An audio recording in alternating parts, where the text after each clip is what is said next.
কিরে চোখে পরে নে আড়স নাকি? রাস্তাটা দেই কাটা হারস না আর ধাক্কা দিলি কে নিয়ে? ভাই ভুল হয়েছে, ও ধাক্কাটা দেই কেদে নাই। খালি কি আমি তোর ধাক্কা দিছি? তুইও তো আমার ধাক্কা দিছে। একে তো ধাক্কা দিছে আবার মোহে মোহে তর্ক করস।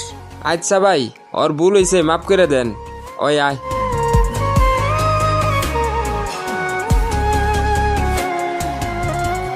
কিরে চোখ গরম করে তুই চাই থাকস কে? আমার হাতে তোর বইনে রে, বিয়া দিবি নাকি?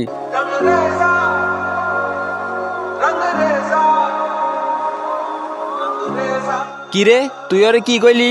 এতক্ষণ তুই ওরে যাতা কইছা মাইনা নিছি, কিন্তু এখন তুই ওর বুই নেড়ি কথা কইছে। সব কিছুই মাইনা নিমু, কিন্তু ফ্যামিলির কাউরে নিয়ে কথা কইলে একদম সিরা হালামু। কথাটা মাথায় সেভ রাখিস।